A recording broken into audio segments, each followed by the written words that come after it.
regresando con la parte de Haskell, habíamos visto en el video anterior acerca de todas las funciones que ya traía predefinidas. Haskell trae predefinidas ciertas funciones básicas, como la que vimos de LED, o las que usábamos con las listas, etc. Sin embargo, Haskell va más allá. Haskell, yo les comentaba que realmente su función principal de Haskell es hacer funciones, como nombre lo dice. Pero muchas de las veces en grandes empresas donde sí se aplica Haskell, pues tienen que hacer pruebas para ver si la función de Haskell, vaya la redundancia, funcione.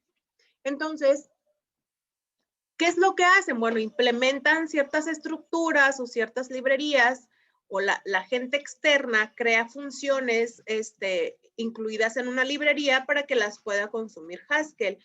Siempre les he comentado que la parte de frameworks, utilizar librerías o funciones predefinidas por el lenguaje es lo ideal. No hay que inventar el hilo negro. Si ya existe, ¿para qué lo inventas? Es decir, si ya existe, estúdialo y consúmelo. Y puedes implementar o puedes decir, ¿sabes qué? Esto no me gusta, le puedo modificar a esto, etc. Y eso es la parte interesante en el área de desarrollo, ¿no? Algo que ya existe, lo puedes retomar, el código es abierto, pero lo puedes optimizar y trata de regresarlo a las personas para que obviamente pues sea un conocimiento para todos. Haskell es muy usado en las empresas. Aunque ustedes digan, no, Haskell yo jamás lo voy a usar, o como cuando me dicen, ay, es que yo no sé por qué vi matemáticas o por qué vi la transformada de Laplace en la carrera, si no lo he vuelto a usar, todo tiene un porqué.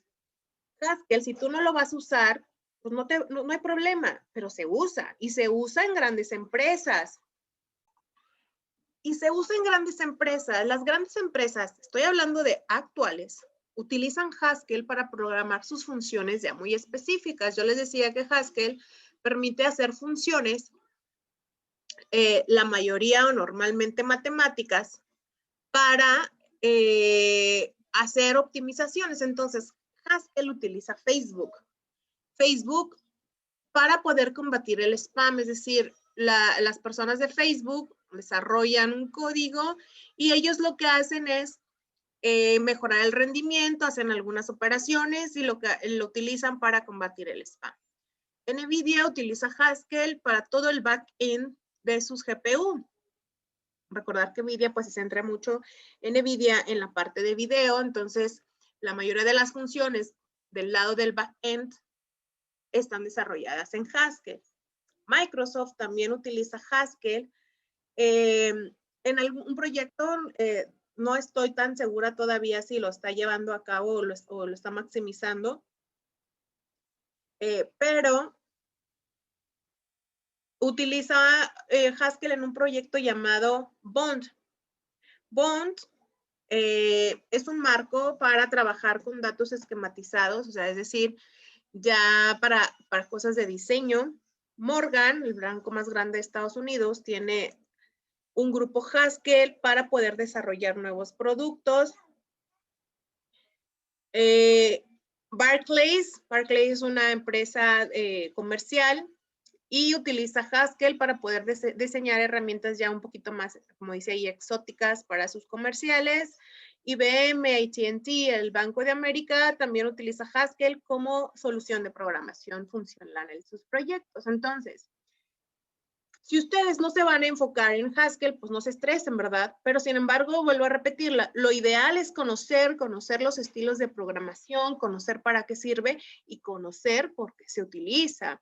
Y si ustedes quieren ir más allá de lo cotidiano, de lo estándar, de irme por PHP, de irme por Python, de irme por C#, ir más allá, pues ya sabemos que existen lenguajes ya muy antiguos como COBOL, que se sigue utilizando en los bancos, como Haskell para programar secuencias un poquito ya más específicas y con un enfoque más matemático para desarrollar ciertos algoritmos. Por eso lo usan las grandes empresas, o Prolog para irme del lado de la inteligencia artificial, o X lenguaje para las ramas de la parte de la ingeniería de sistemas. Entonces, una vez viendo la parte de cómo puedo utilizar Haskell, pues sabemos que son funciones, pero al trabajar con funciones, pues yo necesito interactuar con el usuario. No me refiero con el usuario final de, ay, te voy a poner un programa en Haskell para que fulanito que está sentado en su compu en su casa lo use. No. Al decir usuarios finales para hacer pruebas. Entonces, los mismos desarrolladores en Haskell dicen, ¿saben qué? Necesitamos incluirle estructuras a Haskell o librerías para que yo pueda interactuar y probar mis funciones sin necesidad de irme a una complejidad de meter un lenguaje de orientado a objetos o un lenguaje estructural o al otro estilo de programación para que consuman mis funciones. ¿Cuándo consume mis funciones? Cuando ya sé que mis funciones funcionan. Ahí valga la redundancia. ¿Y cómo pueden comprobar que esas funciones realmente funcionen? Pues utilizando una interacción. Y para eso existen librerías definidas o incluidas en Haskell para N cosas. Me voy a concentrar en la primera, que es la principal, que es trabajar con entradas y salidas. Ya habíamos visto, y lo hemos recalcado muchas veces, que todas las funciones no pueden tener efectos externos, es decir, no te imprimen en pantalla, no tienes datos del teclado, etc. Las funciones normalmente no dependen de cosas externas. Vuelvo a repetir, el sistema, un archivo, una red, etc. Pero sin embargo, hay que utilizar esta interacción con el usuario para saber si mis funciones funcionan. Y para eso entonces Haskell integra en su compilador librerías.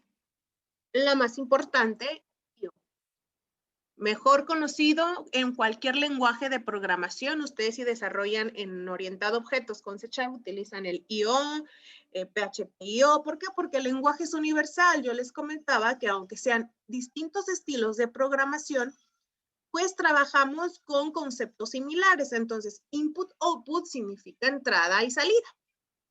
Los valores de tipo input-output son descripciones de cálculos con efectos que obviamente pues van a tener una interacción para tal vez imprimir en pantalla, obtener del teclado, etc. Haskell o el compilador de Haskell tiene uno en especial y trabaja con el main.io. Es decir, yo puedo incluir el nombre de mi función .io. Y con esto le estoy indicando que lo que voy a crear o la secuencia que viene abajo de mis funciones van a tener una interacción. Sin embargo, cuando nosotros trabajamos con input-output, pues nosotros tenemos que hacer una secuencia, es decir, una notación, un ciclo, porque al fin y al cabo, al trabajar con input-output, pues se va a detener hasta cierta operación. Entonces, una nota importante es que la declaración puede ser de esta manera. Puedo utilizar la palabra main, .io, o puedo utilizar el nombre de la función que ustedes van a utilizar o que ustedes decidan. Ventaja, ahorita vemos la diferencia o más bien diferencias de utilizarlo o no. Entonces, retomando esta parte, Haskell, pues podría ser una sola cosa, pero lo ideal es que tengamos que estar haciendo una forma interactiva el trabajar con input-output. Por lo que entonces vamos a utilizar la notación do. Hasta su nombre lo dice. Y vuelvo a insistir. Estos son estilos de programación, pero la lógica de programación, sin importar el estilo, lo saben. He sido muy insistiva y más cuando trabajábamos en el área de base de datos, que yo les doy un ejercicio, ustedes ya se quieren sentar a programar. Estoy en materias como de desarrollo de software y les doy un algoritmo o les doy un ejercicio más bien y se quieren empezar a desarrollar. Espera, lo primero que tienes que hacer es la lógica y la lógica te lleva tal vez a desarrollar toda la ingeniería de software que ustedes lo están viendo en sus materias, como pues los casos de uso, los escenarios, las diagramas de secuencia, los diagramas de clase, etc. Pero los básicos en la parte de desarrollo pues son los diagramas de flujo. Y los diagramas de flujo es universal y utiliza tus estructuras secuenciales y tus estructuras repetitivas. Y tus estructuras de decisión, si utilizo un if, un else, un case, un do, un while, un for, bueno, Haskell lo utiliza. Y lo utiliza porque es un lenguaje estándar y porque es un lenguaje que es un estilo de programación. Y cualquier estilo de programación que vayas a usar, la lógica básica es estructuras secuenciales, estructuras de decisión y estructuras repetitivas. Y de aquí viene la parte del do. ¿Qué es lo que hago en este mini ejercicio rápidamente? Utilizo una función que si no pusiera input, output, no lo pudiera utilizar.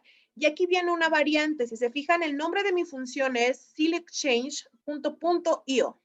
Yo les comentaba que ustedes pueden poner la palabra main o pueden poner el nombre de la función que tú quieras, siempre y cuando le estoy indicando que voy a utilizar entradas y salidas.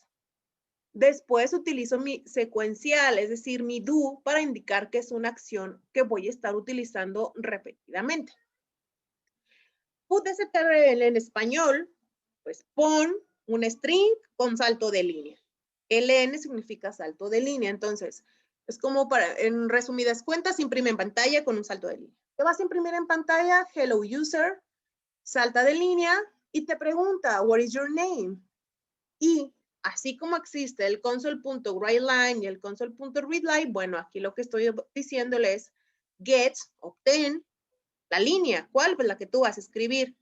Este es un apuntador que te dice, y esto lo vas a guardar o lo vas a asociar a una variable llamada name. Al final vuelvo a imprimir en pantalla para indicar que voy a hacer una cadena. Pleased to meet you, o sea, algo para conocerte. Le concateno el name y le concateno el signo de admiración que sea. Gusto en conocerte, Carla, y signo de interrogación que cierra. Repito, esto al utilizar un do, esto va a ser una secuencia repetitiva que te va a estar preguntando constantemente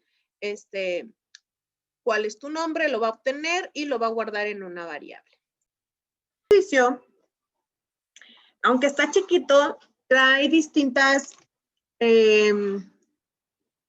funciones que ya incluyen en Haskell. Entre ellas, pues viene el main do. Si ustedes se fijan, no trae la palabra tal cual input, output. Entonces, explico por qué. Recordar que por ahí cuando vimos en este ejercicio, el main también significa que voy a estar trabajando con input, output por default. Haskell sabe que trabajar con main es input, output. Por lo tanto, jamás definan una función llamada main si no van a utilizar input output, porque Haskell piensa que es para input output. Entonces, en lugar de yo utilizar el nombre como en este ejercicio, me ahorro esta línea y pongo desde un principio main y le pongo do. ¿Cuál sería lo ideal? Para efectos prácticos y para yo llevar un orden, lo ideal es esta opción. Poner el nombre de tu función, punto input output, seguida del nombre de tu función, indicándole igual a do para indicar que es un ciclo repetitivo. Sin embargo, si ustedes ven algunos ejercicios, algunos ejemplos de otros autores, cuando vean esto, es para indicar que main indica que es ya por default utilizar input output y do igual a do, pues que es un ciclo repetitivo. Antes de utilizar esto, por aquí incluimos librerías. Las librerías que siempre hemos utilizado en cualquier lenguaje de programación, aquí también existe. La próxima sesión nos encargaremos de ver ya distintas librerías y unas librerías ya específicas como esta que nos van a servir para utilizar el trabajo final. Entonces, esta librería, su nombre lo dice, es para trabajar con datos de tipo carácter. Importo esta librería para utilizar estas dos funciones, toOper. Esta función toOper, pues su nombre lo indica, ¿no? To, imprimir o cambiar a mayúscula. Si yo no incluyo esta librería, estas funciones no las puedo usar. Ahora, No es necesario que se sepan las funciones. Para eso existen documentación, para eso existen manuales, ya lo que habíamos comentado. Entonces, yo puedo entrar a la documentación de Haskell y puedo ver cuáles son las funciones que trae incluidas la librería DataChart. Y poder decir, esta me sirve, esta me sirve, esta me sirve, y utilizar la que te sirva. Entonces, una vez que ya le dije que voy a importar la librería y que voy a hacer una función de tipo main con input-output, imprime en pantalla, vuelvo aquí a imprimir en pantalla, cuál es tu primer nombre. GetLine obtiene lo que estás escribiendo y lo guarda en la variable firstName. Vuelvo a imprimir en pantalla, te imprime what is your last name, obtiene lo que acabas de escribir en el teclado y lo guarda en last name. El día de ayer o en la sesión pasada vimos para qué funcionaba o para qué servía el let. Recordar que el let me sirve para guardar en una variable el resultado o, en este caso, una lista. ¿Qué es lo que estoy haciendo aquí? También vimos en la sesión anterior para qué me servía el map. El map me servía para hacerle un recorrido a la lista ejecutando una función. Entonces, él escribió, la persona escribió Verónica. Bueno, no tan grande porque está Laura. Todo en minúsculas. Lo que estoy haciendo aquí es, a la palabra big first name, a mi variable big first name, let, pues, le voy a guardar algo. Este let lo asocia para esta y también lo asocia para esta variable. ¿Qué voy a guardar en la variable big first name? Dice, manda llamar a la función toOper con first name, se llama Laura. L en minúsculas la convierte en mayúsculas. Recordar que el mapeo es para hacer el recorrido a todo mi lista. Y luego, si ya lo hice con L, el map se va a cambiar a A, lo convierte a mayúscula, el map lo va a cambiar a U, lo convierte en mayúscula, el map lo va a cambiar a R, lo convierte en mayúscula y nuevamente el map lo cambia a A y lo convierte en mayúscula para dejar Laura en mayúscula y lo guarda en Big First Name. Supongamos que se apellida Rodríguez, todo lo escribe en minúsculas, la misma función sirve para cambiar a mayúsculas y lo guarda a Big Last Name Rodríguez, pero ahora en mayúscula. Al final imprime en pantalla, hey, concaténale Laura, un espacio en blanco, hola o hola Laura Rodríguez, how are you? Y te imprime en pantalla esto. Este ejercicio, repito, utiliza toOper, que son funciones definidas por la librería DataChart. Utiliza interacción en pantalla con put strlen para imprimir en pantalla y con getLine para obtener del teclado. Algo muy importante, la parte de let sirve para guardar o mapear listas y guardar el resultado en una variable. La palabra let y el símbolo igual y más son palabras reservadas o son símbolos definidos por Haskell. Esto que ustedes ven aquí, que es un apuntador, me sirve para obtener del teclado y guardarlo en una variable, pero estos símbolos no son de Haskell. Es decir, si yo no importo, si yo no utilizo el input-output, Haskell va a marcar error porque te va a decir que esto no está en su sintaxis. Esto solamente funciona siempre y cuando hayas incluido al inicio el input-output o el main en este caso, que por default ya sabemos que el main trabaja con IO. Entonces, repito, estos símbolos para asociar lo que obtienes del teclado y guardarlo en una variable, solo si funcionan si estás utilizando un input-output. La práctica 2. Es un juego, la práctica 2 es un juego interactivo para adivinar un número. ¿Qué es lo que hace este juego? Bueno, el juego lo que hace es que la máquina te va a preguntar, piensa un número. Eso sí, te pone un límite. Piensa un número del 1 al 100. Y luego tú lo piensas en tu cabecita, ya pensaste X número, y luego la máquina te va a preguntar, ¿es 40 o es 50 o es X? Tú le vas a contestar mayor, menor, exacto. Y luego entonces él va a tratar de hacer unas operaciones para poder identificar cuál es tu número. Y ahorita voy a explicar esa parte. Lo que hace el juego es utilizar la librería input-output, te imprime en pantalla, piensa un número entre el 1 al 100, ya lo pensaste, él te pregunta, ¿es 50?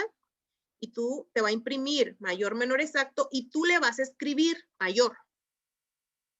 Si es mayor, hace algo, si es menor, hace algo, si es exacto, hace algo. Te pregunta, ¿es 75? Ah, pues mayor, menor, exactos, es decir, te va a imprimir en pantalla y luego tú le vas a escribir si es menor, mayor o exacto. Entonces, mi programita inicia así. Creo una función llamado juego1, .io. Recordar que esta línea me sirve para poder indicarle que mi función va a trabajar con input-output. Puedo poner juego1 igual a do, así como lo vimos en los ejercicios anteriores, o puedo poner el do abajo. ¿Cuál es la mejor opción? Cualquiera. A mí en lo personal me gusta juego1 igual a do, poner aquí la palabra do, y ya después en el siguiente renglón el inicio de mi código. ¿Qué es lo que hace put-strln? Pues les recuerdo que el put-strln es imprimir en pantalla con un salto de línea y te va a imprimir en pantalla un número entre el 1 y el 100.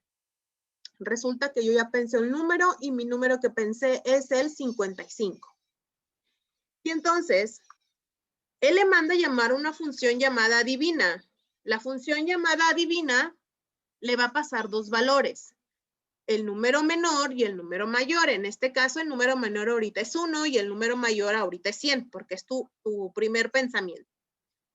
Y put-strln, fin del juego. Obviamente, esta es una función. Y al mandar llamar esta función, pues se va para acá.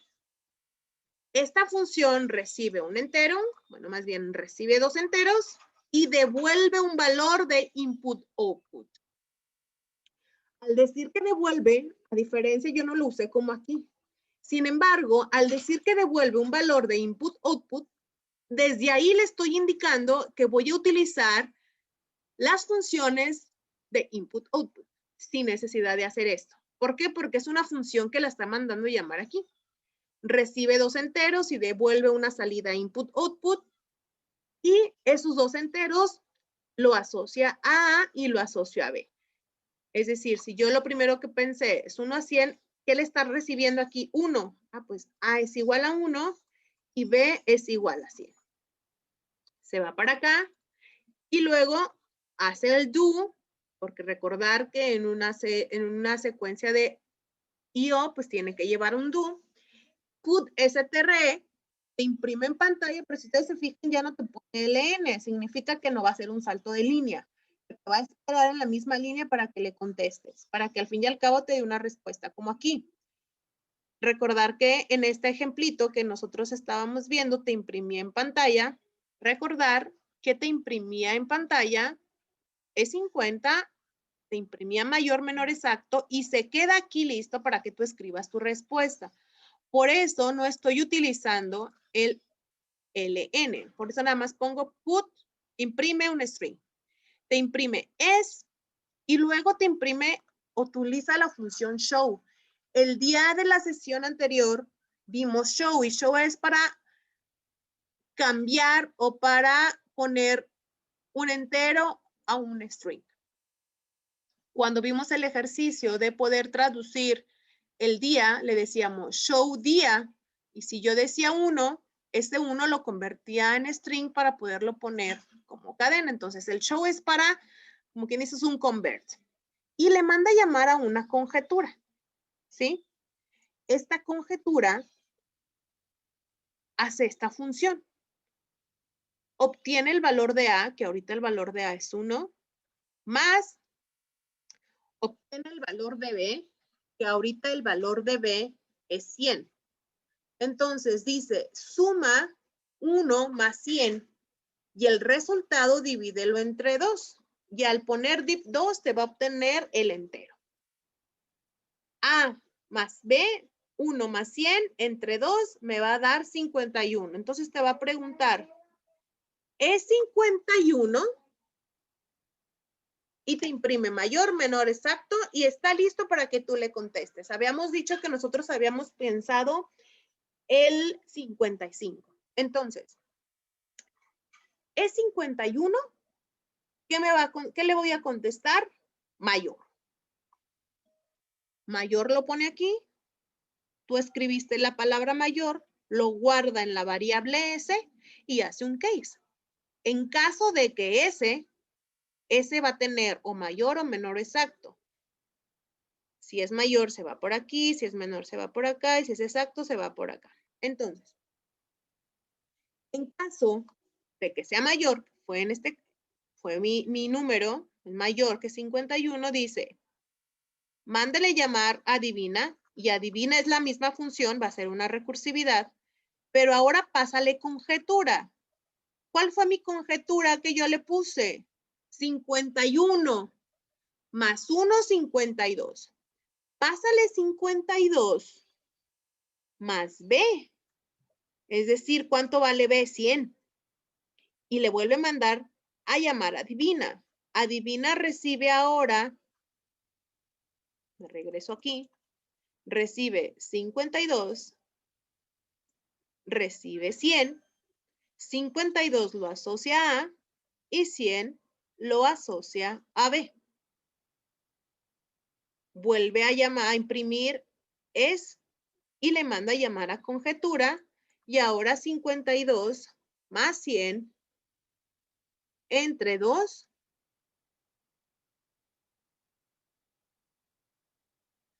me da 76. Y te pregunta, ¿es 76? ¿Y tú qué le vas a contestar? Menor. Porque recordar que el número que pensamos es el 55. Le escribes menor, lo guarda en S, hace un case y ahora se va por este caminito porque es menor. Adivina A, es decir, le vuelve a mandar llamar a esta función. ¿Cuánto vale A? A valía 52, si ustedes se acuerdan. Y la conjetura que acabo de poner era 76 menos 1 me va a dar 75. Entonces, al momento de regresarse, 52 lo asocia a y 75 lo asocia a B. Y te vuelve a preguntar y te imprime en pantalla, muestra conjetura y conjetura hace la función, A es 52 más 75 entre 2 me da 63. Es 63 y ¿qué le voy a contestar? Pues que menor. Se va para acá. ¿Cuánto tenía en A? En A tenía 52 y ahora le va a pasar 62 porque es mi conjetura menos 1. Se regresa nuevamente a la función. Recibe 52, recibe 62. Realiza una conjetura, es decir, hace la suma de esos dos y el resultado lo divide entre 2, te da 57 y te vuelve a preguntar, ¿es 57? Y tú le vas a contestar menor. Ese menor, vuelves a enviar A, que A era 52 y 57 menos 1 me va a dar 56, se los pasa a adivina y vuelvo a hacer la operación y ahora me va a dar 54. Y así sucesivamente hasta que te pregunte, ¿es 55? Tú le vas a contestar exacto y exacto lo que hace es un return y al hacer un return, pues te retorna todas las recursividades que había hecho y significa que la computadora te acaba de adivinar o simular que te adivinó cuál era tu número. El siguiente juego, repito, es al revés. Tú vas a jugar con la computadora y la computadora va a hacer o va a simular que va a pensar un número entre el 1 al 100. tú le vas a dar tu conjetura, que ya más o menos vimos cómo se hace la conjetura. Él te va a contestar o la computadora te va a contestar es bajo, es alto o es exacto. La diferencia es primero, si se fijan, bueno, utilizamos el input-output, pero utilizamos esta línea. Esta línea es bien importante porque es la que nos va a permitir guardar en memoria. ¿Por qué en memoria? Porque la computadora va a estar guardando en memoria los números o el número que pensó, el número, simulamos que piensa, porque realmente no lo piensa, genera un número aleatorio. Anteriormente, yo creo que a lo mejor ya no les tocó, pero cuando la conexión a internet era muy lento, incluso YouTube te ponía cargando buffer.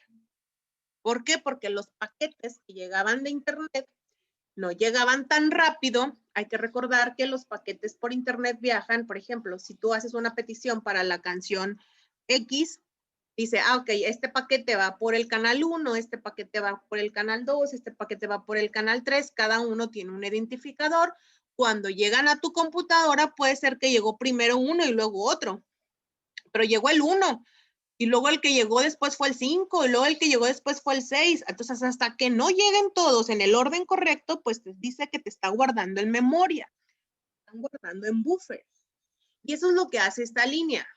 Preparar a la máquina para guardar en un buffer esto que yo tengo aquí. Random es una función definida por Haskell, ya por Haskell, y te dice, genérame un número aleatorio entre un número entero desde 1 hasta el 100. Y bueno, el resultado de este número aleatorio te lo va a guardar en él. Después él te imprime en pantalla o la computadora te imprime en pantalla. Tienes que adivinar un número entre el 1 al 100. Y le manda a llamar a una función llamada adivina y le pasa n. N es el número que la computadora generó como aleatorio. Vamos a suponer que generó el número aleatorio 15. Entonces, le manda a llamar esta función, recibe 15, o sea, recibe n, y vuelvo a indicar que voy a utilizar input-output. Hago mi recorrido, imprimo en pantalla, escribo un número. Este escribe un número es para que tú le des tu conjetura. Si nos vamos por la misma operación, pues tú deberías de ponerle 50. Porque si es un número aleatorio del 1 al 100, pues me voy a ir por probabilidad y me voy a hacer una división y le digo 50. GetLine, este número 50 lo guarda en C. Let X, hay que recordar que let sirve para guardar en una variable. Pero, y vuelvo aquí a ser muy insistiva, este apuntador es para guardar lo que obtuviste del teclado y solamente funciona para guardar lo que tuviste en el teclado. Pero yo quiero guardar una variable para utilizar sentencias de Haskell. ¿Qué significa esto? Para eso es esta línea. Porque let, recordar que let guarda en una variable. ¿Qué voy a guardar en variable? Lo que estoy leyendo en C. Y en C es el número que tú le dijiste que estás tratando de adivinar, que es 50. No puedo dejar esta línea porque Haskell que te va a decir, bueno, es que no sé qué hay en C, porque en C lo obtuviste de una función de input-output. Para eso utiliza esto, ¿sí? Esta línea que está aquí. Entonces, Haskell ya tiene funciones y dice, compara X es 50 y N es el número que la computadora generó, su número aleatorio. Compara 50 y 15. LT, GT y EQ son funciones o son palabras reservadas que ya generan una comparación. Equals, EQ, significa que si al comparar son iguales, pues se va para acá. Si al comparar el primero es más alto que el segundo, se va por acá.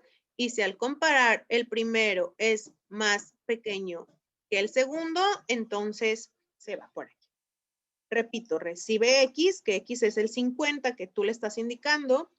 N es el número que la computadora tiene guardado y dice 50 y 15. 50 es más bajo que 15, no. 50 es más alto que 15, sí. Y entonces se va por acá. Y le vuelve a mandar llamar a la función, y le vuelve a pasar n sigue siendo 15, y entonces ahora él te está imprimiendo en pantalla. Aquí está, mira, imprimir en pantalla es alto, ¿sí? Y así sucesivamente hasta que, pues, tú le adivines el número. Es muy similar, la única diferencia es que ahora, pues, el que trata de pensar cómo adivinar el número, pues, es, en este caso, tú. Y la computadora, su única función es generar un número aleatorio entre el 1 y el 100, que es simular que pensó un número entre el 1 y 100.